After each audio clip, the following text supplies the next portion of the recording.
নাশকতার আগুনে পুড়ে গেল ৫৫ বাগবাসা বিধানসভার উত্তর গঙ্গানগর ৪৪ নং বুথ অফিস।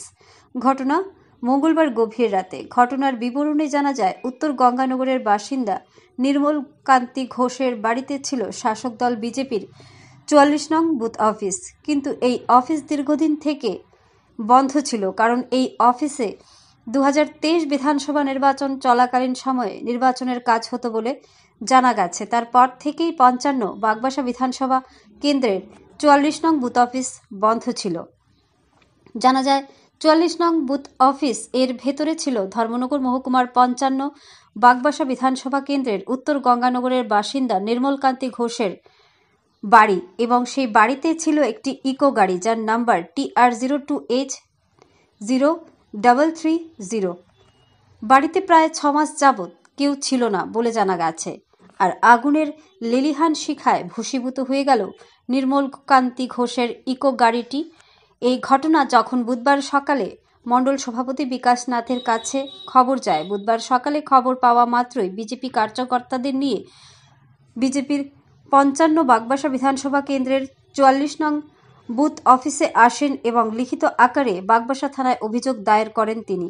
অভিযোগ পেয়ে বাগবাসা থানার পুলিশ তদন্তে নেমেছে। পুলিশি তদন্তে বেরিয়ে আসবে আসল রহস্য। এদিকে ৫৫ বাগবাসা মণ্ডল সভাপতি বিকাশ নাথ সংবাদ মাধ্যমের ক্যামেরার সামনে অভিযোগ করে বলেন, আগামী ১৫ই মার্চ রাজ্যের শাসক দল বিজেপির ২ বছর পূর্তি উপলক্ষে একই এলাকায় একটি জনসভা হবে।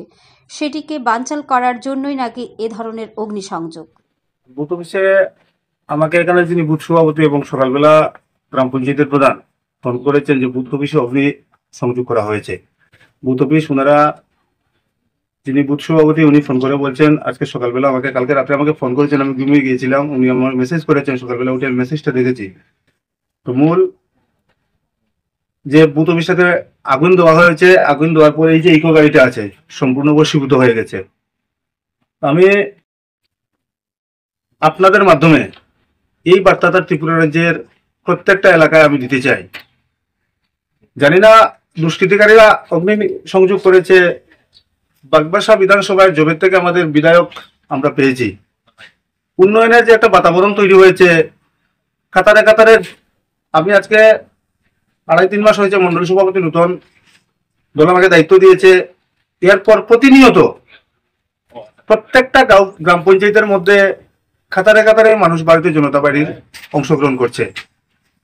কিন্তু জানি না বিষয়টা কি ধরনের রাজনৈতিক দৃষ্টিকোণ থেকে যদি আমি বলি, ত্রিপুরা রাজ্যে আমরা অন্যান্য জায়গায় ২-১টা জায়গায় আমরা নজির দেখেছি ভারতীয় জনতা পার্টির যে বুথ অফিস আছে বা অফিসে আগুন আমরা দিতে লক্ষ্য করেছি। কিন্তু উত্তর ত্রিপুরা জেলার মধ্যে এই প্রথম বাগবাসা বিধানসভায় এ ধরনের একটা দুষ্কৃতিকারী অপ্রীতিকর ঘটনা, যেটাকে মেনে নেওয়া যাচ্ছে না। আমি আপনাদের মাধ্যমে এখানে প্রশাসন এসেছেন, আমরা প্রশাসনের দ্বারস্থ হয়েছি যাতে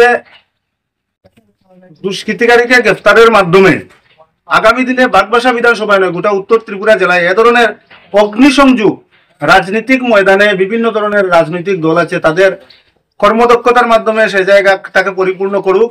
এ ধরনের যদি রাজনৈতিক দৃষ্টিকোণ থেকে বলি আমি, এ ধরনের আগামী দিনে কোনো জায়গায় ঘটনা যাতে না ঘটে সেদিকে প্রত্যেকটা নাগরিকের কাছে আমার আপিল থাকবে, এবং আমরা যাতে শান্তিপূর্ণ বাগবাসা যেভাবে আছি সেইভাবে শান্তিপূর্ণভাবে আমরা থাকতে পারি, এবং বাগবাসায় ভারতীয় জনতা পার্টির দ্বারা যে উন্নয়নযোগ্য চলছে সেটাকে যাতে আমরা অব্যাহত রাখতে পারি, সেই দিকে আপনাদের মাধ্যমে মিডিয়ার বন্ধুদের মাধ্যমে আমি গোটা রাজ্যবাসীর কাছে সেই আপিলটুকু রাখবো। আর এখানে আইনের যারা প্রশাসনের যারা আছেন, এসডিপিও সাহেব এসেছেন, বাগবাসা থানার থেকে ওসি আধিকারিকরা এসেছেন, ওনারা আমাদেরকে আশ্বস্ত করেছেন। আমি নিজে বাগবাসা থানায় গিয়ে দায়ের করেছি, ওনারা আশ্বস্ত করেছেন ওনারা যিনি বা যার মাধ্যমেই এই অগ্নিসংযোগ হয়েছে এখানে বা যে ধ্বংস হয়েছে সেই দুষ্কৃতিকারীকে গ্রেফতার করবেন, এবং আগামী দিনে এ ধরনের যাতে পরিবেশ তৈরি না হয় সেটার দিকে ওনারা নজর রাখবেন। রাজনৈতিক প্রতিহিংসা আমি বলবো সেটা রাজনৈতিক প্রতিহিংসা, কারণ বাগবাসা বিধানসভার ভিতরে এ ধরনের কোথাও কোনোদিন হয়নি। আর এই উত্তর গঙ্গানগর আমাদের এখানে একটা আগামী 15 তারিখে আমরা এখানে একটা দ্বিতীয় সরকারের দ্বিতীয় বর্ষপূর্তি আমরা আগরতলায় আস্তাবল ময়দানে আমাদের দলীয় সর্বভারতীয় সভাপতি জেবি নাড্ডা যে এসেছিলেন, আমরা সেখানে অংশগ্রহণ করেছি। বাগবাসা বিধানসভার আনন্দের সহিত প্রায় 1,500 থেকে 2,000 আমরা আগরতলায় অংশগ্রহণ করেছিলাম। তো এখানেও সামনে একটা মাঠ আছে, সেই মাঠের মধ্যে আগামী 15 তারিখে একটা সেই দ্বিতীয় সরকারের দ্বিতীয় বর্ষপূর্তির জন্য একটা সভা করার কথা ছিল। তো সেই সভাকে আমি বলবো ধ্বংস করার জন্য এটা পরিকল্পিতভাবে সেটাকে করা হয়েছে। আমার দৃষ্টিভঙ্গিতে সেটা আমি বলতে পারি।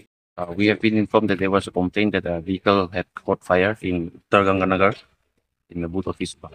So we are here. We will conduct an inquiry. Further details we have not yet, unless the inquiry is complete. So currently, the information is that the vehicle is in equal.